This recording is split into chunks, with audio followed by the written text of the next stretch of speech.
hasta 40 veces. O sea que esto es un evento extremo muy bien demostrado. Pero otro, pues son los huracanes, por ejemplo. Hay expertos como Kerry Emanuel en el MIT, que conozco muy bien, que trabajan con huracanes, ven cómo funcionan. Y en buena medida su intensidad depende de la temperatura de la superficie de los océanos, que ha aumentado.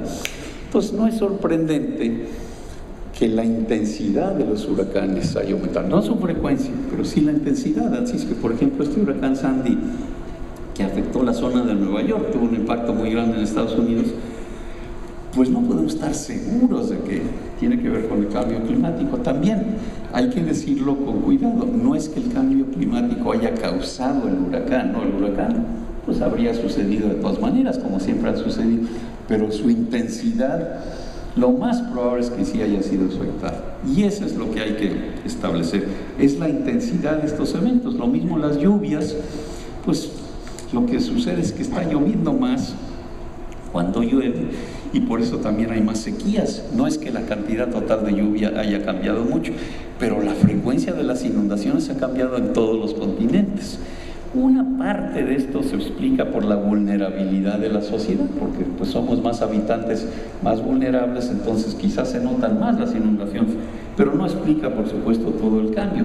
Claramente sí hay un efecto del cambio climático, y la conclusión es sencilla, es la probabilidad de que el evento sea más intenso ha aumentado con mucha claridad para eventos, sobre todo pues ondas de calor muy claramente, inundaciones y sequías también en claridad, quizá con menos probabilidad estadística, pero sí con mucha claridad, y los huracanes también. Y el problema es que esto es lo que es preocupante, no el pequeño cambio de temperatura.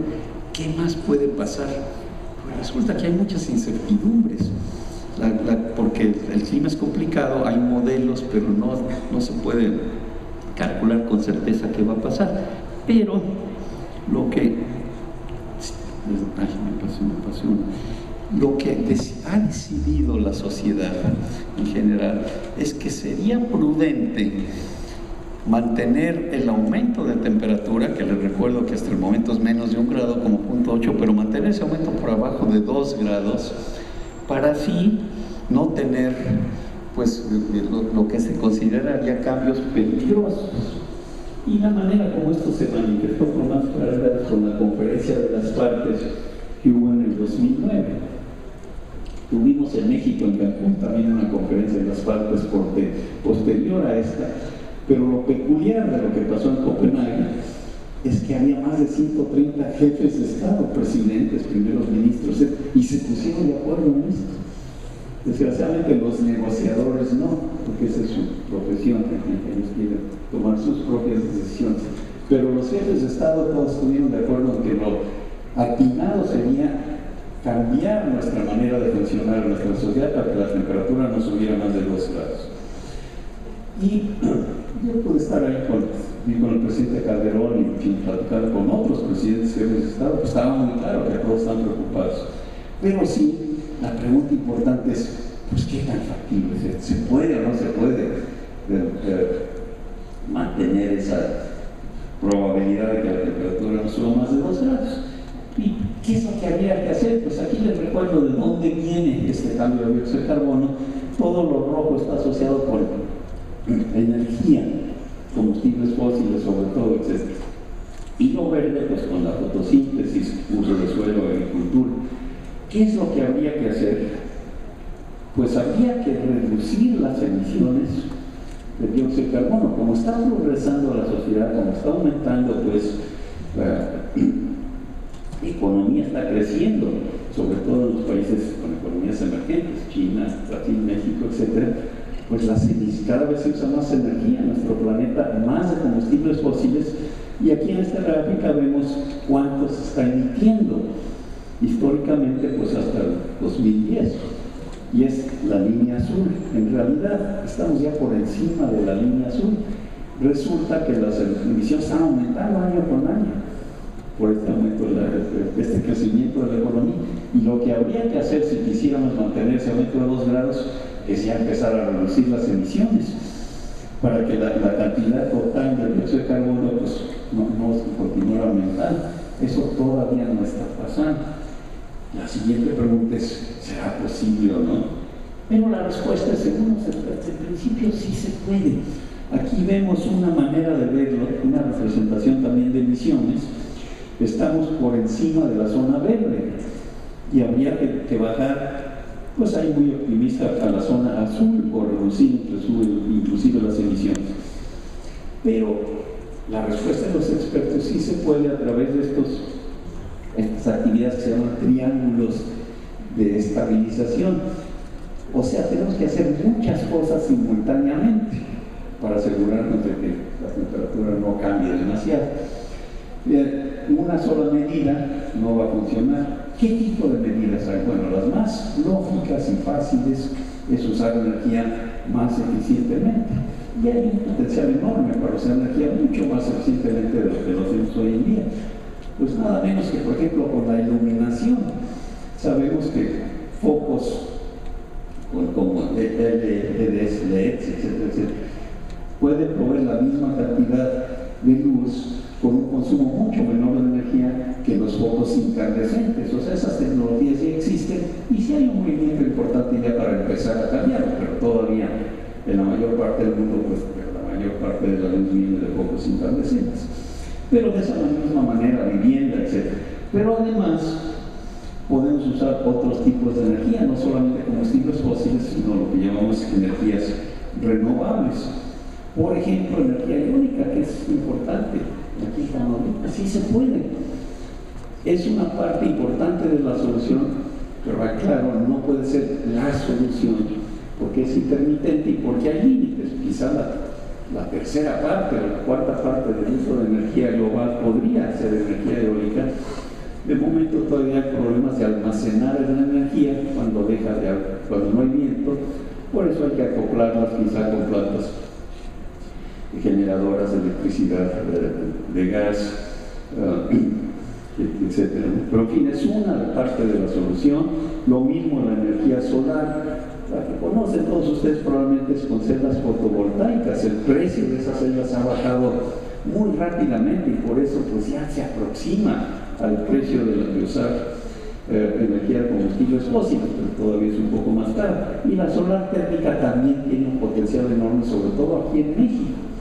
Se puede almacenar, como se hace en Sevilla, las primeras horas de la noche, fundiendo sales que se pueden usar como fuentes de energía térmica para generar electricidad, pero bueno, si fuese en las primeras horas de la noche.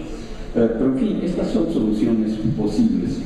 Una solución importante, pero desgraciadamente todavía muy cara, es seguir usando combustibles fósiles, pero no emitiendo el dióxido de carbono a la atmósfera, sino capturándolo y almacenándolo, por ejemplo, en domos salinos.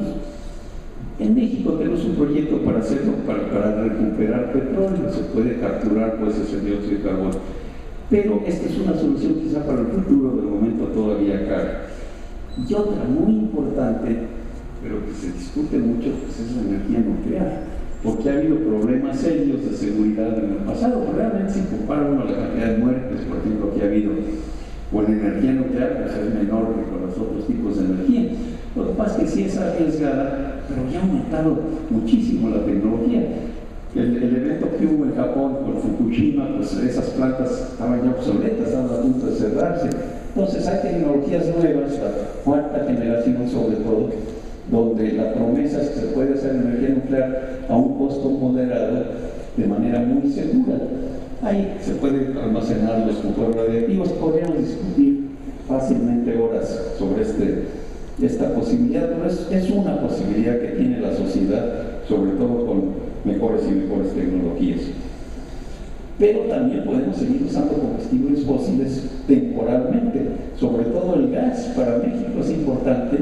El gas gotita, lo que se llama en inglés el shale gas, pues emite, si se usa para generar electricidad, por ejemplo, la mitad de lo que emiten las plantas de carbono, que en México, por fortuna, tenemos muy pocas.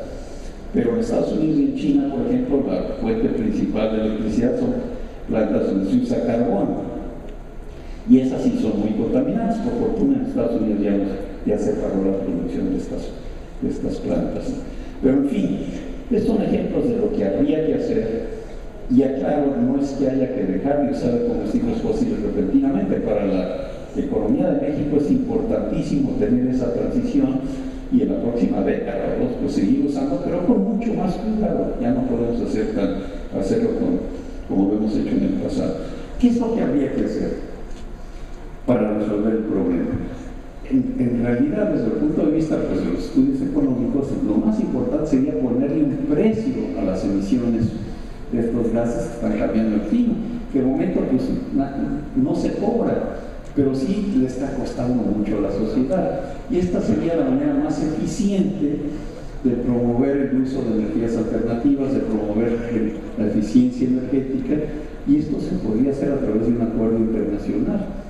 Posiblemente en unos años esto sea el momento, todavía estamos lejos de que haya ese acuerdo internacional.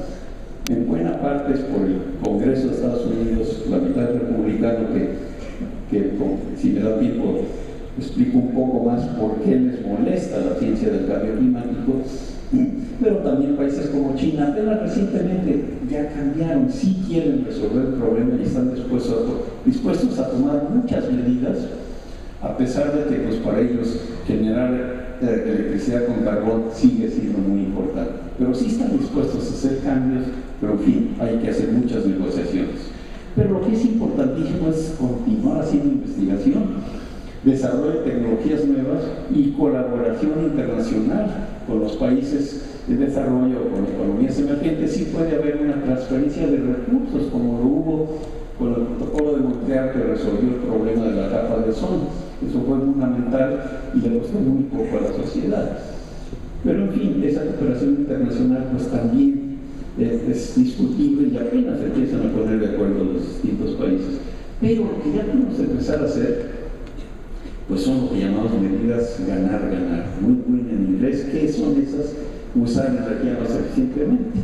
En México ya tenemos una ley de cambio climático, tenemos la meta de reducir emisiones, pero no podemos resolver el problema nosotros solos, ni tampoco podemos cobrar mucho por emisiones sin perder competitividad. O sea que para eso sí nos tenemos que esperar a que haya un acuerdo internacional, pero en México sí tenemos un programa agresivo para empezar a resolver el problema. Pero déjenme resumir pues una buena parte de lo que les he explicado hasta ahora con esta gráfica de mis colegas del Instituto Tecnológico de Massachusetts. Yo estuve muchos años ahí en el MIT, es un grupo con el que estuve trabajando muchos años, y es una manera de explicar el problema con ruletas. ¿Por qué? Porque pues, la ciencia del cambio climático es complicada, no podemos predecir con exactitud qué va a pasar, por ejemplo, a finales de siglo, que es lo que pretenden hacer estas ruletas, porque pues el clima es complicado, puede pasar ciertas cosas o no. Pero miren, el resumen es este: de momento la sociedad nos está haciendo muy poco para reducir emisiones, están aumentando cada año, como mencioné hace un momento. Estamos jugando con la ruleta de la izquierda. ¿Qué nos dice esa ruleta? Pues 2 grados es muy poco probable, va a subir con mucha probabilidad más de 2 grados, pero no con certeza, ¿no? Pero la gran preocupación es que a lo mejor sube más de 5 y hasta más de 6. No es lo más probable, pero sí es altamente preocupante. ¿Qué podemos hacer? Pues podemos cambiar de ruleta. ¿Qué es lo que es cambiar de ruleta? Pues usar esos triángulos de estabilización que les mencioné, empezar a usar energías renovables, usar energía de combustibles fósiles con mucho más cuidado, usar energía más eficientemente, etc. Eso es cambiar de ruleta. Pero la pregunta es ¿cuánto nos cuesta? Bueno, pues por eso la ruleta. Muchos de ustedes a lo mejor han jugado ruleta o se imaginan que podrían jugar. Imagínense que tenemos un juego de nada menos que de $100,000. Uy, perdón, que estoy haciendo mucho ruido. Me asusté con los $100,000. Pero imagínense que tienen un tiro, pueden jugar una vez a la ruleta. Y tienen la ruleta de la izquierda. pero solamente se ganan los $100,000 si la temperatura no sube más, digamos, de 4 grados. Pero en fin, pues es buena cosa, a lo mejor se lo dan. Pero les hago una oferta, les cambio de ruleta. Se ganan los mismos $100,000 si la temperatura no sube más de 4 grados. ¿Cuánto están dispuestos a pagar de esos $100,000 que se ganarían? Pues lo lógico es que sí, una buena parte de esos $100,000 es lógico que les conviene pagar, porque pues con la ruleta de la izquierda les va a ir muy mal. Bueno, pues aquí, piensen un momentito cuántos dólares estarían dispuestos a dar. 10,000, 20,000, 30,000, 40,000, quién sabe. Los economistas han hecho ese cálculo, no para las ruletas, pero para la economía global. ¿De acuerdo? ¿Cuánto nos costaría implementar esos triángulos de estabilización? Y haciendo la analogía con las ruletas, ¿saben cuál es el resultado? El cambio nos cuesta $1,000 o $2,000. Una ganga. ¿Quién no va a pagar $2,000 por cambiar de ruleta? Lo que pasa es que algunos grupos van a salir perdiendo, entonces políticamente es muy difícil.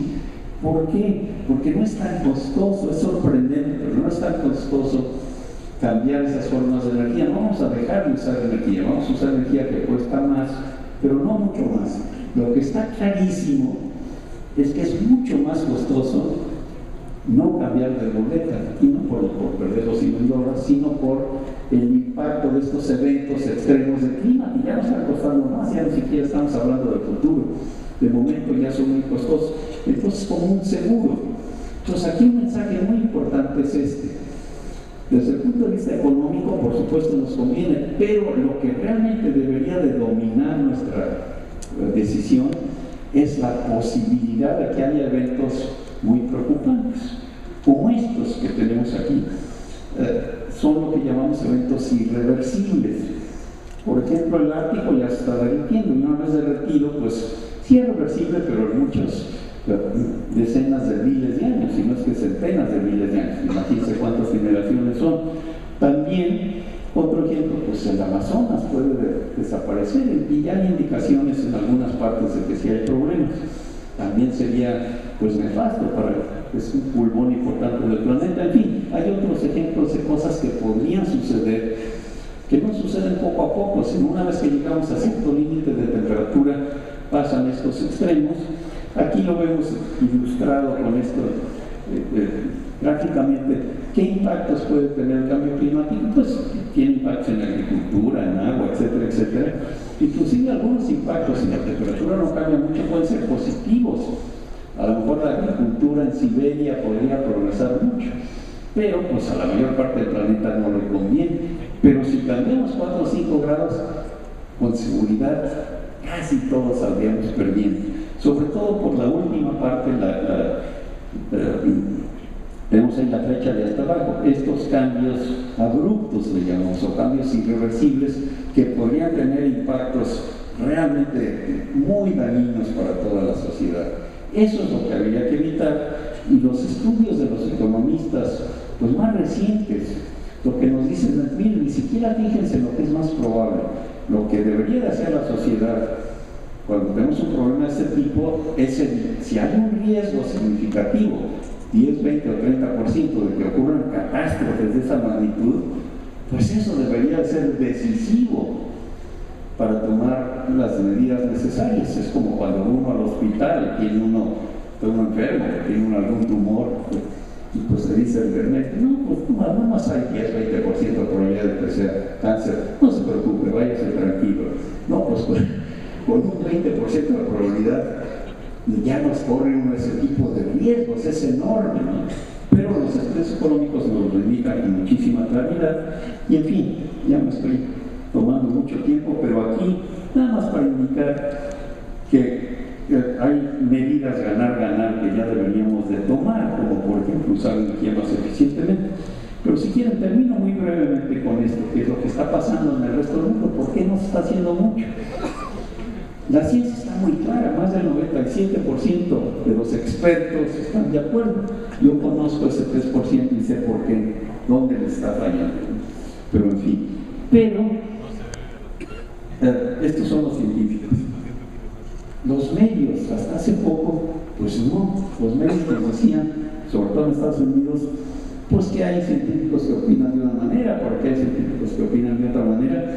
Eso fue el resultado de una campaña muy bien pagada por grupos de interés, los mismos, por cierto, que estaban protegiéndonos de que no se y tomaron medidas antitabaco. O sea, esto se organizó con mucha astucia y tuvieron un éxito enorme, porque los medios pues le hacen saber a la población que todavía hay muchas dudas. No es el caso, la ciencia está muy clara. Y por eso el público pues apenas está empezando a cambiar, sobre todo con estos eventos climáticos extremos que nos están preocupando. Pero en fin, ya para terminar, una de las críticas que hacen algunos científicos es que la ciencia del cambio de clima es como si fuera un castillo de naipes, y que pues si no tenemos incertidumbres, quitamos un naipe y todo se viene abajo. La ciencia es muy endeble. Pero no es así como funciona la ciencia. Como les decía yo, hay muchas incertidumbres, pero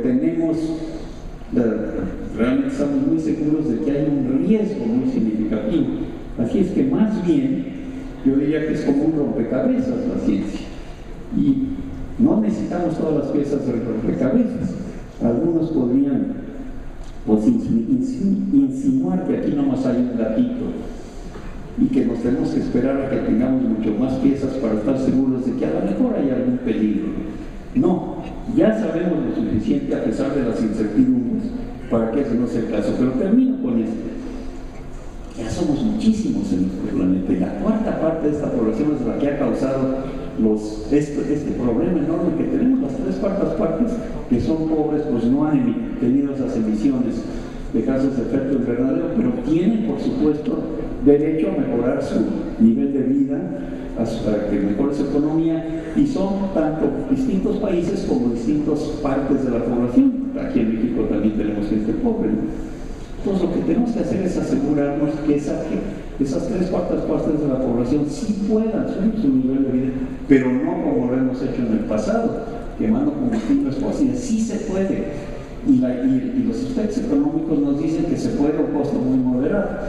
Pero termino, hay otra razón todavía más importante, que es ética, es una cuestión de valores. Nuestra generación tiene la responsabilidad con generaciones futuras de dejarles un entorno en el que puedan tener un nivel de vida, una calidad de vida, pues por lo menos igual a la nuestra. Sería realmente irresponsable que nosotros continuáramos ignorando este problema. Y es por eso que ustedes jóvenes pues tienen una tarea muy importante de realmente resolver este problema y otros problemas ambientales serios que tenemos. Gracias por su atención.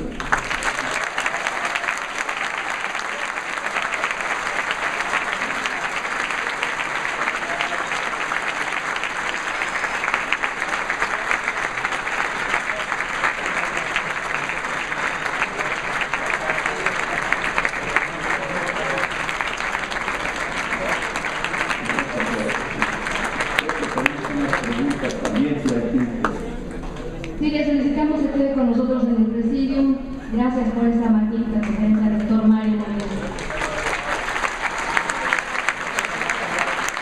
Vamos con la primera pregunta. Es de Sergio Carballo del Colegio México, de edad 14 años. ¿Qué nos espera a los adolescentes en 50 años con estos cambios? ¿Qué nos espera a los adolescentes en 50 años con estos cambios? La pregunta a la que me dirigí al final es una pregunta muy importante, y lo que les podría esperar si no reacciona la sociedad pues son cambios que serían muy costosos, y por eso pues la economía no estaría progresando como debería de hacerlo, y partes de la población, sobre todo las partes más vulnerables, muchas veces están en países pobres. Bueno, también vemos que en Nueva York les fue muy mal, pero en sitios como Bangladesh, o acabamos de ver en las Filipinas y esto, pues hay desplazamientos enormes y hasta hay mortalidad, pues mucha gente no sobrevive a esos eventos extremos de clima. Entonces, desde luego, lo importante es reconocer a los adolescentes que les podría ir mucho mejor. Simplemente tenemos que enfrentar este problema y lo hemos hecho en anterioridad. La sociedad ha resuelto problemas ambientales importantes de calidad diaria, que nos falta más por hacer, y claro, el otro ejemplo global que tenemos, el de la capa de ozono, realmente no estaríamos aquí si no hubiéramos hecho nada, porque tendríamos tal intensidad de radiación ultravioleta que no podría uno vivir en muchas partes del planeta. Entonces sí, sería peligroso, por decirlo, pero no, estamos hablando de un riesgo, no tenemos la certeza, pero sí es muy probable. La siguiente pregunta es del profesor Irán Herrera del Politécnico de Victoria. ¿Qué impacto tienen las tecnologías de la información en el cambio climático y el desarrollo sustentable? Las tecnologías es una pregunta interesante. Las tecnologías de la información potencialmente pueden ayudar mucho al progreso de la sociedad, al progreso de la economía, pero de una manera que no es tan abusiva, digamos, de usar energía, de usar combustibles fósiles, etc. Y además, pues es la base de nuestro progreso científico, desarrollar nuevas formas de energía. Siempre necesitamos pues toda la ciencia, la ciencia que tenemos disponible, pero un ejemplo concreto que quizá pueda ayudar es lo que llamamos las redes inteligentes.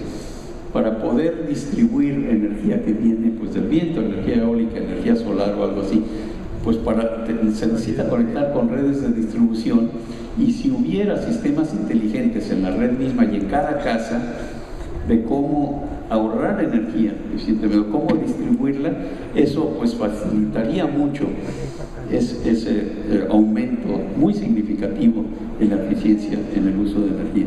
Sí, es uno de los componentes importantes pues del progreso de la ciencia y de la tecnología en general. Raúl Alberto Espinosa Pérez de la Universidad de Texas en Brownsville.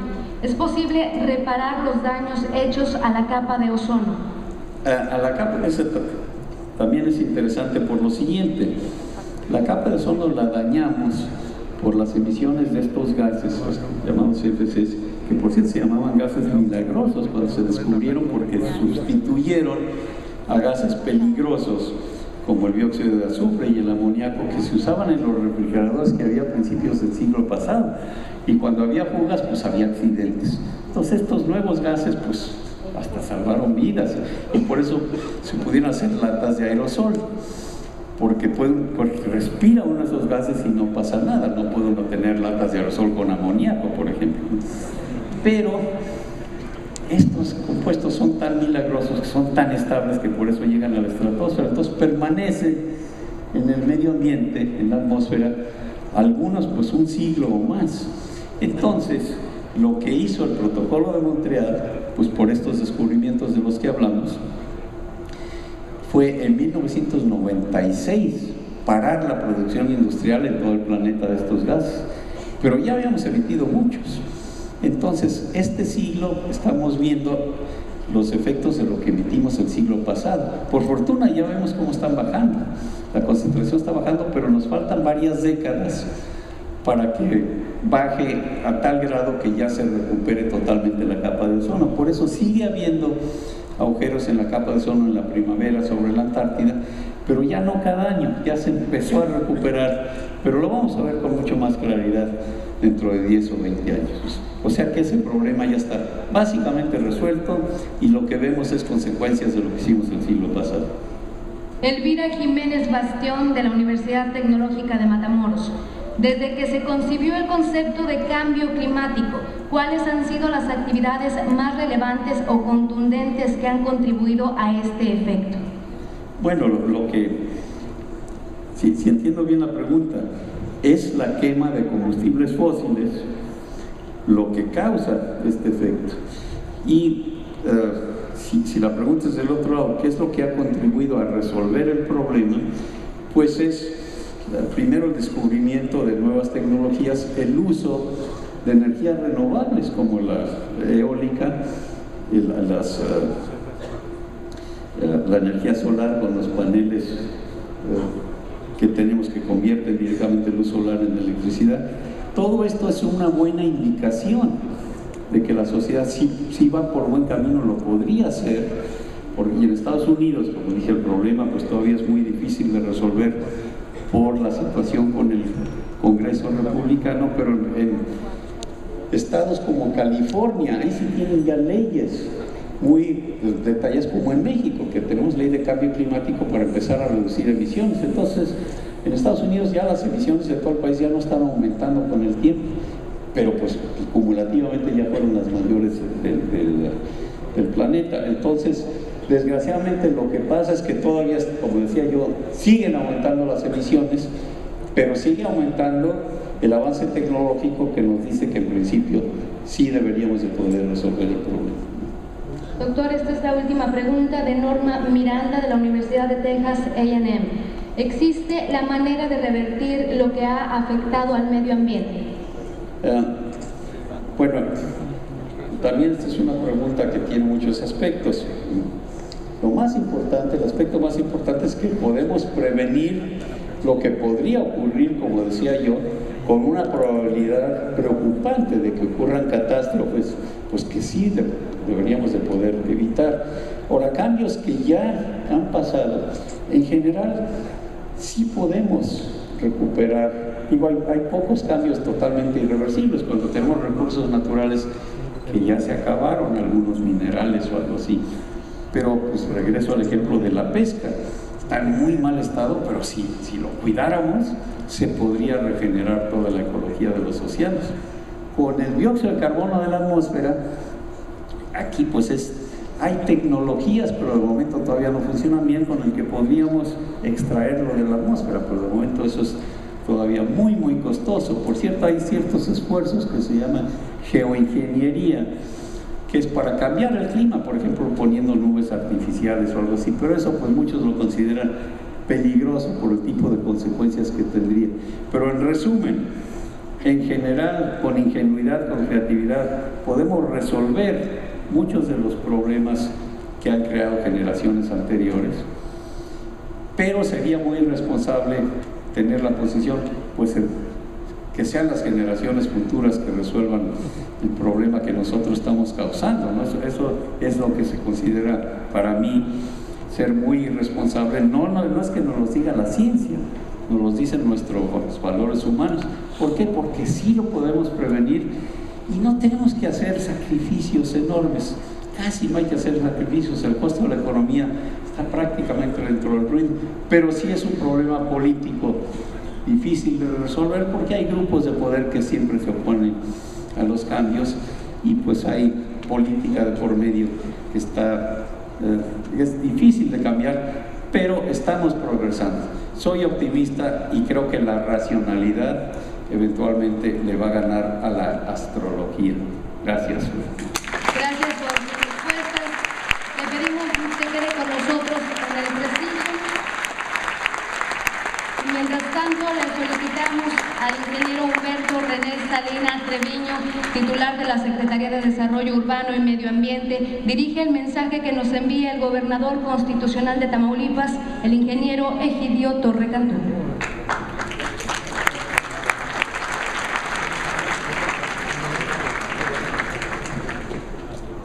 Buenas tardes a todos. Es gratificante constatar el gran poder de convocatoria de nuestro sistema educativo y la presencia del doctor Mario Molina, y ante el tema por demás importante y actual del cambio climático, el tema que seguramente tendrá una amplia difusión a través de toda esta comunidad y tendrá una repercusión hacia el exterior también, que nos beneficiará como comunidad o como humanidad. El doctor Mario Molina, agradecemos a nombre del gobierno del estado de Tamaulipas su presencia en tierras tamaulipecas. Le agradecemos toda esta serie de conocimientos que el día de hoy ha compartido con nosotros, la forma de conciencia, y le externamos el más cordial saludo de nuestro gobernador, el ingeniero Egidio Torre Cantú. El Tamaulipas Sustentable, eje del Plan de Desarrollo, contempla el cambio climático como uno de los mayores retos que, junto con la pérdida de biodiversidad, enfrentamos en la humanidad. Consideramos al cambio climático como un tema de transversalidad y de competitividad, por lo cual en el gobierno de Tamaulipas hace escasas semanas instalamos ya la Comisión Intersecretarial de Cambio Climático para instrumentar políticas públicas en materia de adaptación y mitigación a los efectos de este fenómeno. En ese sentido, sociedad y gobierno trabajarán en conjunto para inducir estrategias encaminadas a la sustentabilidad. Nuevamente, doctor, agradezco su presencia y aprecio la iniciativa del sector educativo bajo el liderazgo del doctor Diodoro Guerra al encaminar y motivar a las nuevas generaciones en el cuidado de nuestro ambiente, en el cuidado de todos nosotros. Muchas gracias. Le suplicamos al doctor permanezca con nosotros en el presidium y solicitamos la presencia del doctor Diodoro Guerra Rodríguez y del ingeniero José Antonio Tobar Lara. Suban a este estrado para hacer entrega de un reconocimiento al Premio Nobel de Química, doctor Mario Molina, con la representación del gobernador de Tamaulipas, el ingeniero Egidio Torrecantú, que a la letra dice: el gobierno de Tamaulipas reconoce al doctor Mario Molina por su invaluable aportación científica en el campo del cambio climático y su liderazgo mundial en las acciones dirigidas hacia el cuidado del planeta.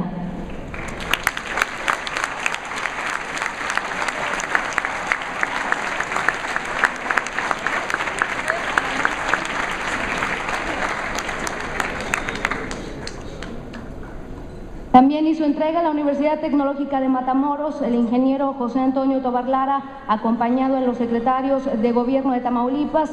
Un agradecimiento especial al doctor Mario Molina por aceptar la invitación de la Universidad Tecnológica de Matamoros y por contribuir con sus investigaciones al mejoramiento ambiental y escala global. Felicidades y muchas gracias al doctor Mario Molina.